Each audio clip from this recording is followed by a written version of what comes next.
through 21. Open up your Bibles. When you find it, we can just begin to read it together. I need to find it as well. The crowd said to him, "Teacher, tell my brother to divide the inheritance with me." And Jesus replied, "Man, who appointed me as your judge and arbiter between you?" And then he said to them, "Watch out, be on your guard against all kinds of greed. Life does not consist in the abundance of possessions." And he told them this parable. The ground of a certain rich man yielded an abundant harvest. And he thought to himself, "What shall I do? What shall I do? I have no place to store my crops." And then he said, "This is what I'll do. I will tear down my barns and I will build bigger ones. And there I will store the surplus grain. And I'll say to myself, you have plenty of grain laid up for many years. Take life easy. Eat, drink, and be merry." And God said to him, "You fool, this very night your life will be demanded from you. Then who will get what you have prepared for yourself? And this is how it will be for whoever stores up things for themselves, but is not rich toward God." Well, Lord, chapter 12, verse 20, God said to him, "You fool, you will die this very night, and then you will get everything that you worked for." The question is, are we foolish this morning? And I want to ask you the question, or you ask yourselves the question, are we foolish? Have we been foolish in our lives? And some of you will think, well, that's not very nice to speak about this morning, Steve. Well, Jesus' parables are marvelous little stories, and they're taken from everyday life. And so Jesus paints this picture that we just read this morning, and it's taken from everyday life. Everyone knew what it meant to be a farmer, and what it meant to have a crop, and so on and so forth. It was prompted by what appeared just to be an innocent incident that occurred. Here some brothers came to him and said, "Jesus, tell us about how we ought to divide this money that we have, this money that we've inherited." And if you look back at Jewish tradition, rabbis were expected to help settle legal matters, but Jesus, in this particular case, refused to get involved in their matter of settling this dispute amongst themselves. And I've seen people when dealing with inheritances and spoken to attorneys, and the fighting that goes on. Families split because of inheritances, and it's awful. And in this particular case, it was probably going to be awful. And so Jesus gives us this beautiful story. You see, covetousness, or greed, as I would call it this morning, is this unquenchable thirst of getting more and more of something that we think we need in order to be satisfied. And unfortunately, we live in such a society where this seems so prevalent in our lives, especially living here on Long Island and living in New York, that covetousness is so prevalent amongst people. And it may be the thirst for money. It might be the thirst for position, or stuff that money can't buy. It might be for power, this greed or this covetousness. Jesus answered his hearers and those who were listening to this teaching, this parable. He teaches about covetousness. He talks about greed. And he reminded them that life does not consist in the abundance of material wealth. That life doesn't just concern the things that we accumulate in this world. And that's why I showed you that little video clip as an introduction this morning. Jesus made it clear that life does not depend on the abundance of our possessions. And sometimes we live our lives as if it does. That our lives are so dependent upon how much we have, or how much we will have, or how much we can accumulate. Mark Twain once defined civilization as the limitless multiplication of unnecessary necessities. Unnecessary necessities. It's like, what? That doesn't make sense. Well, it's true. Think how much stuff. Sharon and I were just saying this morning, I looked in my closet, I said, there's stuff here I haven't worn for a long time. We need to get rid of this stuff and just dump it already. It's just unnecessary. Sadly, many Christians are infected with greed and don't even know that they are infected. Now, I wonder perhaps this morning, as we unfold God's Word and we would look at this, maybe some of us have this infection of this disease.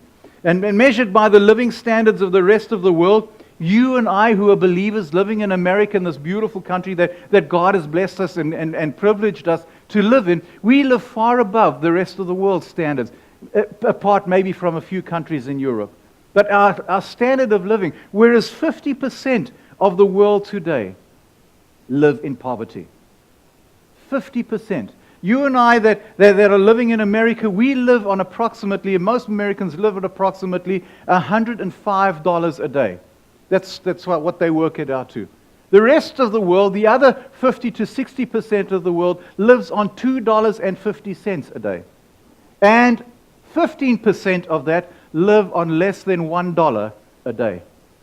I did some reading yesterday concerning the poverty of the world and the most poor nations that we find in the world. Where are they? And Haiti came out as being number one. The poverty there. And then there's so many countries in Africa that are also poverty-stricken. Why is it? Is it perhaps because we in the West or in the Western world, and I'm not beating us up, please don't misunderstand me this morning. I count it such an awesome privilege to be able to live here, and that we as a church can give into the kingdom and give into kingdom work and bless those who are underprivileged through missions and so on and so forth. Jesus tells the story about the successful farmer who had this bountiful harvest and a grand building scheme, a retirement plan that would gain 99% approval in America today.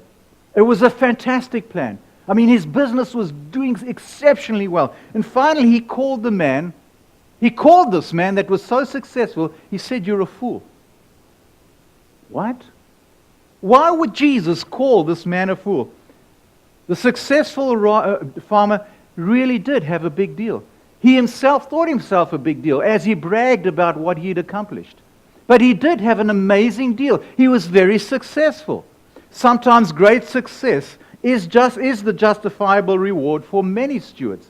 And if you have the savvy in business, it's awesome to be blessed and to be involved in business and that God would bless you. It's fantastic. There's nothing wrong with that.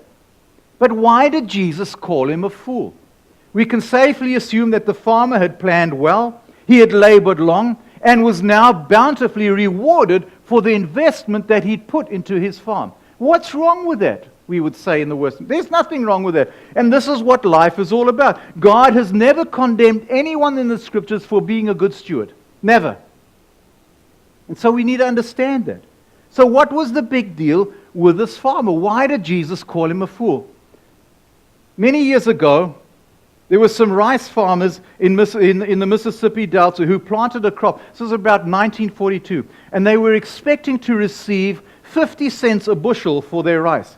But instead, the amazing thing happened there, that they received more than $2 per bushel because of the bountiful harvest. This was a big deal to them. It was a fantastic deal. It was an amazing deal. A school teacher moved to Las Vegas, Nevada, in the very early days before it became the city that it is today. And she invested her small earnings in real estate, on buying plots of real estate. And soon as Las Vegas multiplied, she became a rich woman as she sold off these various parcels of land. It was a big deal. It was a great deal. A deal that no one could snub at. It was wise. And then there was a Christian layman who was an attorney, and he purchased a newspaper for $250,000. And in just a few years later, that newspaper empire, he sold for $3 million. Talk about a good return. And there was nothing wrong with that as well. It was wonderful that God blessed him in this. There is nothing necessarily wrong with big deals or good deals. There's nothing inherently evil about it. It's actually pretty good because we're going to find out what God did with this farmer. The farmer in Jesus' story and the three individuals in these stories that I just shared you did nothing on the surface that seemed or appeared to be wrong. Everything was wonderful. There was a combination of factors that came together and caused a great multiplication and caused God and caused this for their businesses and so on to expand exponentially. But something went wrong with a big deal that Jesus told us about. What went wrong with this big deal? What was going on that Jesus told us about? Jesus called this guy a fool. So obviously there is something deeper here that Jesus is teaching us. There's something deeper that you and I can glean and grow from in our understanding of what Jesus was trying to teach. You see, what we don't see on the top, as we initially hear the story, we don't see that the man was greedy and seemed to think that life consisted in the abundance of possessions. That was his problem. He thought that this was what it was all about, in the abundance of things. He was building a big barn, and building a big barn wasn't his problem either. Building a greater barn wasn't sinful to him, not at all. In fact, he needed a bigger barn to store his crops. He wasn't called a fool because he chose a different vocation. He went from farming to maybe building bigger buildings, as you can see in the illustration. So he had a barn, but he wanted a bigger barn. In fact, he said, I'll tear the small barn down and build a bigger barn. See, proper wise management of our surplus is responsible stewardship. You and I ought to be responsible in everything that we do. If God blesses you with an abundance, be responsible with what God has blessed you with. Each one of us. And again, like I say, each one of us has been blessed with abundance living here in the United States. We are tremendously blessed. And God chose and God saw fit to bless our home country. Jesus wouldn't condemn a man for building adequate storehouses in which to preserve the grain that he had grown. He would never do that. Rather, Jesus in fact would approve of good management. He would approve and say, well done, you've done fantastically well here. Furthermore, we know that Scripture says that waste is sinful. And if we're wasteful, and doesn't that bother you sometimes, like you'll be in a restaurant and you see the tremendous amount of food that's just discarded? I remember reading a few years ago of shiploads of bananas that were just dumped in the ocean because they wanted to press the market a bit higher. Shiploads of bananas just dumped. And I think, how many people in the world would just love bananas? I mean, I love bananas, and they could have dumped that on my front lawn. I would have been happy. I'd look like a banana by now, but anyway.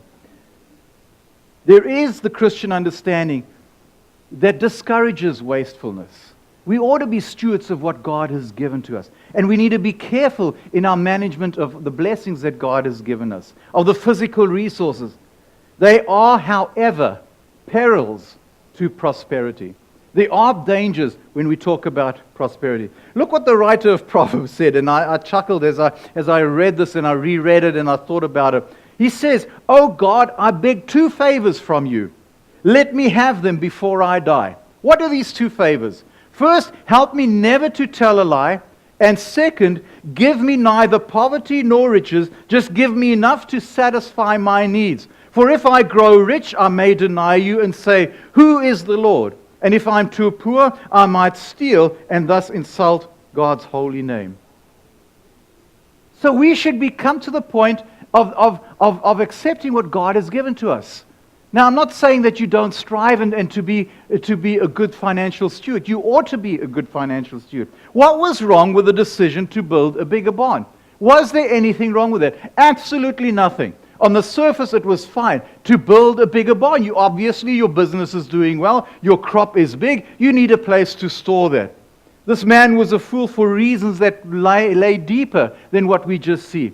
They involved covetousness. They involve greed and selfishness, the wrong understanding of life, and perhaps something even more deadly to the human spirit. And what is this? And why did God still call this diligent farmer a fool? God had blessed him. He built a barn. But why is he still a fool? I mean, those are the things that you ought to do. The farmer considered, and this was the problem, only one option, and that was keeping it all. Keeping it all for himself. And that's where the greed came in. That's where the problem was. Jesus warns us in Matthew chapter 13, verse 22, that the lure of wealth can choke out the word of God. Remember the parable of the soils and the seed? That the things of the world came and choked out and killed the seed.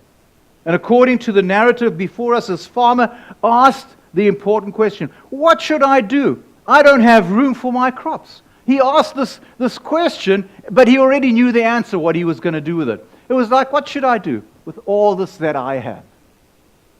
In today's terms, whatever that is, what God has blessed you with, what should we do with it? Then he announced his plan. He would find some way that he would keep every piece of that profit for himself. One wonders about maybe the employees on the farm. Did he share the profits with them? I don't know. What about the neighbors, maybe whose crops didn't yield so much bounty as his did? Well, what about the poor that lived around his farm? We see nothing of that being told in the narrative that we read here. We see nothing that Jesus explains here. All we see is what this farmer says. What should I do with all my stuff? What should I do with God? There's no mention of sharing or making an offering. There's not even a hint of an obligation to God, who sent the rain, who sent the sun, and gave the increase. There was no acknowledgement of who God was in this man's life. It was all about him. There is no consideration. The only consideration there was is, I will keep it for myself. I will be blessed. You see, he failed to remember his religious instruction. Remember, Jesus is talking to Jewish people, and they grew up, they knew what the Scripture said. Maybe he forgot what Psalm 24 verse 1 says, that the earth is the Lord's and everything in it, the world and its people belong to him. He forgot perhaps what he'd learnt, and he became so self-consumed. And in the setting in Palestine requires that we think in terms of what the Jewish understanding was as we read this story. People that Jesus was speaking to had an understanding. These two brothers that asked Jesus this question, come and settle this big dispute amongst us, they knew what Jesus was teaching. You see, biblical faith, one always looks to God as the source of all our blessings. We always look to God. Unfortunately, where we live, most people that we encounter on a daily basis don't look to God as the source of their blessings. They think, well, we've done it. Look how wonderful and how important we are. And they have this opinion about themselves. You see, God calls us. We are the people under God. We ought to be stewards of what God has blessed us with, each one of us. And while the earth belongs to God, it has been entrusted to you and I, who are people. People live in between, under God and above nature. We live under God's blessings, but God has placed us to be stewards of nature. We ought to be taking care of our environment. We ought to be taking care of those around us. We ought to not squander and mess up everything. But this man's life was focused in the wrong place. And there are people who are the creatures of God, and our lives are supposed to be focused on God. Your life and my life, we ought to be focused, and our attention ought to be on the Lord all the time. However, the successful farmer was not concerned about anyone else but himself. It was all about him and what he accomplished. Did you notice how often in our passage, how often he used that further personal pronoun I? What should I do? Well, I think I'll build this, and I will do this, and I will do that. You ever watch TV? And even people who get involved in charitable things, as I was watching the news last night, there was some charity going on, and this person was saying, and I try to count how many I's there were. I'm doing this because I, and it's like, whoa, it's not about you. It's supposed to be about your charity that you're raising funds for. Did you notice that his plans for the future included references to no one but himself? And that was the problem. He lived and labored for the wrong reasons. A wise man lives and works for the reasons that are beyond himself. You and I should be living far greater and living our lives not just simply for ourselves, but living our lives for the kingdom and for those who are around us. You see, a fool thinks of no one but himself. And that's why Jesus called him a fool. His attention was upon himself and not upon anyone else. And how could you know joy and the love of God and respect of family if you just focused upon yourself? And who could live a meaningful life without reference to neighbors and friends? No one. And who could work and live without recognizing our obligation to our fellow man? You will never have joy. You will never have the blessings of God in your life. It may look like you have the blessings. And this man certainly looked like he was blessed. But God blessed him for a purpose, that he could share that with those who were in need. And how could you call it living if he had no other reason in life but himself and his wants and his needs? Jesus said in Luke, in verse 19, he says, and I will see, he said, I will sit back and say to myself, my friend, you have enough stored away for years to come. Now take it easy. Eat, drink, and be merry. Take it easy.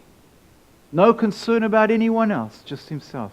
He was a fool because of his attitude and action regarding his surplus. That's why God called him a fool. There is a distinction between needs and surplus. All of us have needs. Every single human being on planet Earth has a need. And when God meets our needs, why is it that we always want more and more and more and more? We face tremendous important question after we've achieved the necessities of life for ourselves and our families. We need to ask ourselves, once we've achieved that, what is it that we are striving for? There was a great rich person, he once said, how much is enough? And he said, just a little more. Just a little more. Just a little more. When is it enough? The additional resources entrusted to our care in the present are an opportunity, but they can also be a danger. You and I can become ensnared in the things of this world. The farmer in the parable didn't recognize the challenge and the great responsibility that came along with the surplus that God had blessed him with. He didn't recognize that. The potential for good and bad is enormous, and the potential for good and bad is bad for him as an individual, but also for those that are around him. What about those that perhaps didn't have? What was he doing about that? It begins to become a little clearer why Jesus called him a fool. He didn't realize the basic distinction that would solve so many of the iniquities of human existence. He didn't see that for himself. And as we consider this distinction, you and I could solve many, many problems that are in the world today that are injuring people left, right, and center. If we would just come to realize, God, you've met my needs. Why do I need all the other stuff?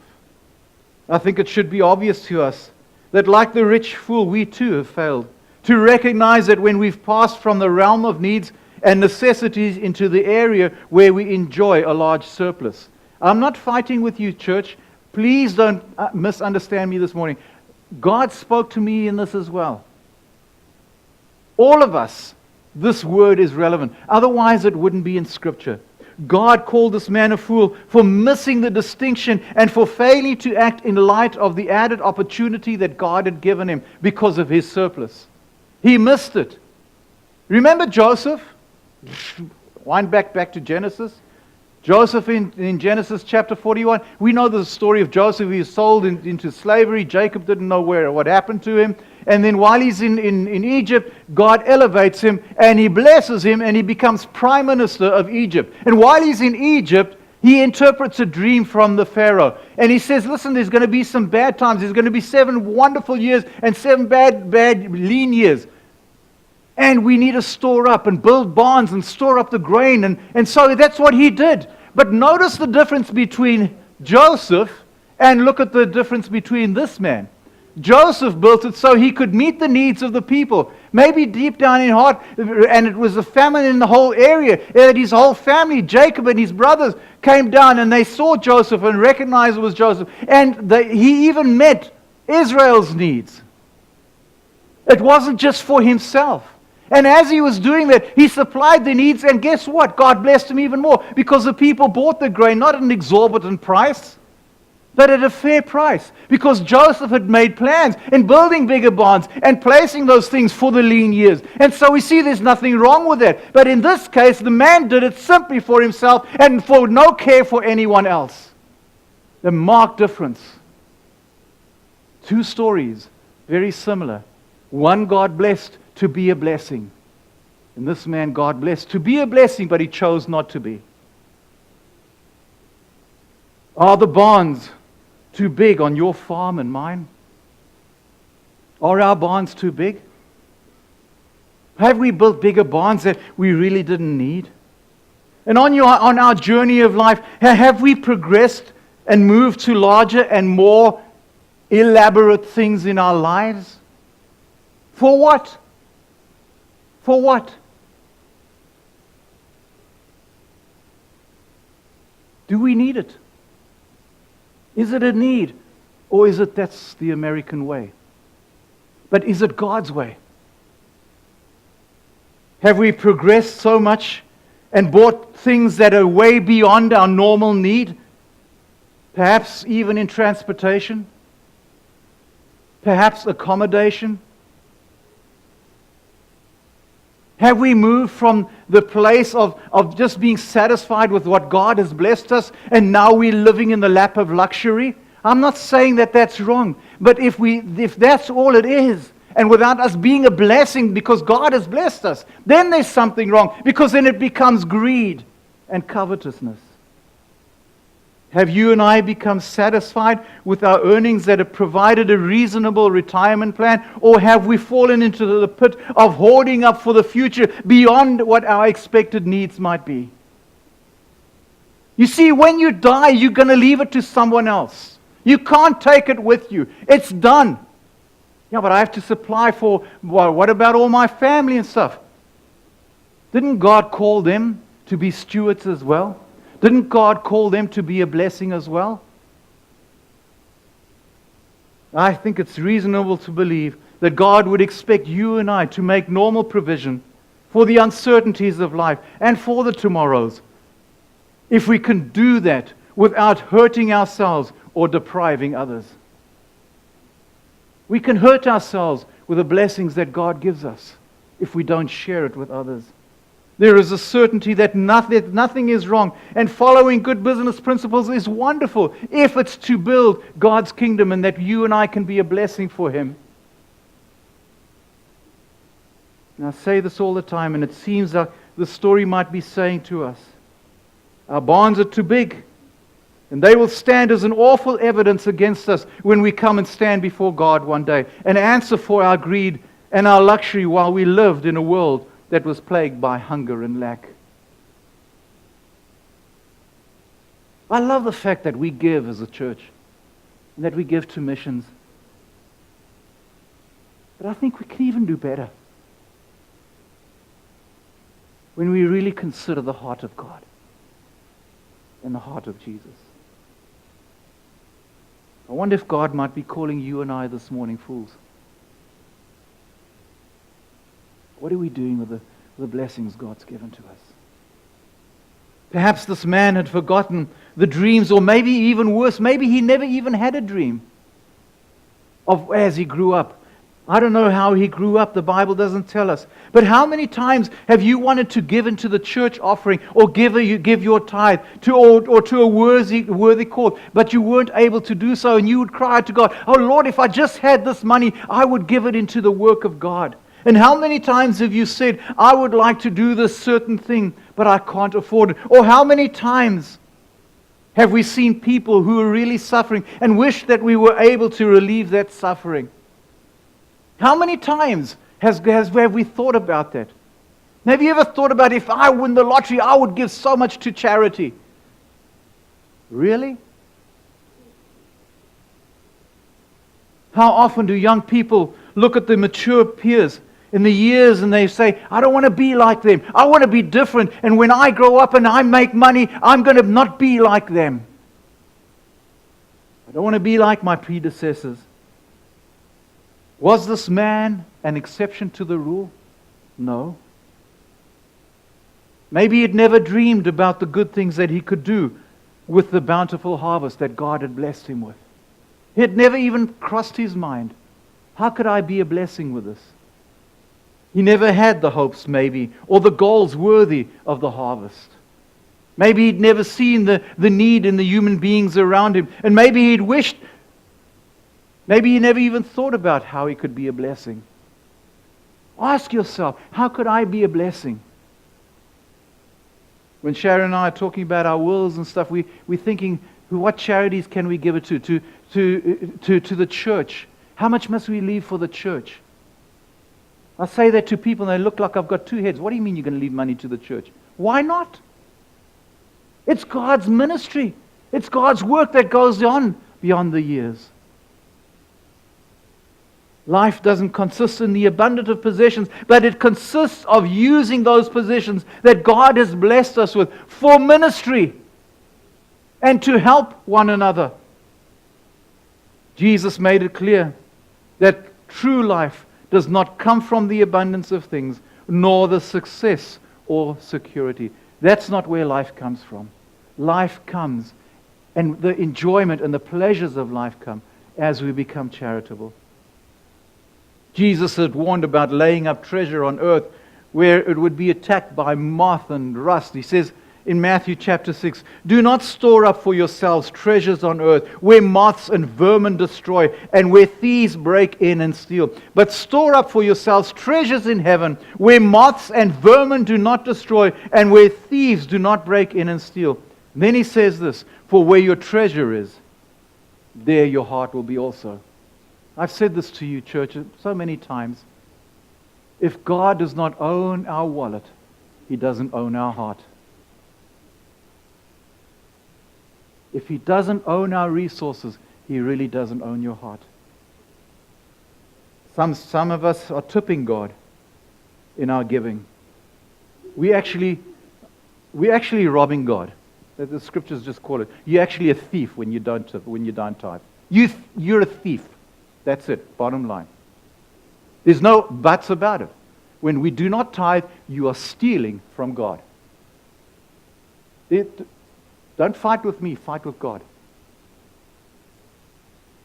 You see, I believe that us who are living in New York, I'm just segueing here a little bit. If we live in a house and you got a roof over your head, and you can afford that, and you're earning your whatever it might be, and you're not faithful in giving God His portion, it's not your portion, His portion, you are a thief and you're stealing from God Himself. Not me, because Sharon and I tithe. I've got no qualms about it. But for the many of you this morning, I would dare to call you a thief. And God would too, if you are not faithful in this area of your heart. I can see maybe some of you got real quiet. Yeah, call you out. The next time you see yourself in the mirror and you're not giving faithfully to the local church and you in your tithes, you're a thief. Wow. Unapologetic preaching. I'd never apologize for this. You want God's blessing on your life? Try giving faithfully. And the more you are blessed, the more you can give. My father-in-law, bless his heart. He gave and gave and gave. I love that about him. And he taught Sharon, and he taught me that principle. You can never outgive God. And the blessings are beyond we can ever imagine. But this man sought to lay up all for himself. And he was shocked at the awareness, and I wonder what he said when he stood before the Lord that day. The man had a false sense or false view of both life and death, thinking that life came from the accumulation of things and that death was so far away. He didn't even give it a consideration. The judgment. There is a time when you and I will stand before the Lord, whether sooner or later. And God will say to us, as He did to the rich farmer, this He might say to us, "You fool, this very night your life will be demanded from you. Then you will get what you have prepared for yourself." What did this man prepare for himself? A lost eternity, because he didn't honor God. And this is what Jesus said concerning covetousness. This is how it will be with whoever stores up things for themselves, but is not rich toward God. He said that in verse 21. This is how it will be. This is a statement from the Lord Himself. Finally, would God call us fools for our use of our surplus? If Jesus were to come here this morning and He would confront you, like Cherie said, if He were to come here today and He would look you in the face, would He call you a fool regarding our surplus? And in comparison to the world, again, remember how blessed we are living in America. We have such blessings that God has laid in our lives. You just jump past that. See, there it is. Now I've touched on that. And there as well. How are we handling the surplus that God gives us? How many of you can say, God has blessed me with a surplus? I'm not talking just all of us. I can even say that. I have more than one pair of jeans. I have several jackets. I have several warm coats. Several pairs of shoes. Now, ladies, I'm going to step on your toes. Don't go down this road, Steve. Yeah? How many shoes do you need? How many outfits do we need? Now, I know some of you love that. And you know what? If you being faithful and God's blessing you, but you blessing others, man, you can have a closet full of shoes from the bottom to the top, and God wouldn't mind, as long as you are blessing others. But if it's all about you and how many shoes or how many handbags, my mom was a handbag freak. And she would probably admit that. She had handbags for every outfit. And she had a lot of outfits. But you know what? When she was lying in the nursing home and struggling to breathe, she had no handbags. She had no multiple pairs of shoes. She had a bed, a nightgown, maybe a couple of pajamas. And the rest was sitting back in the apartment. She left this world with nothing. Took nothing with her. My dad was a successful businessman. Wonderful businessman. When he died, he didn't take anything with him. Yeah, he left it to the family, but he also left some to God's work. Because he was a believer.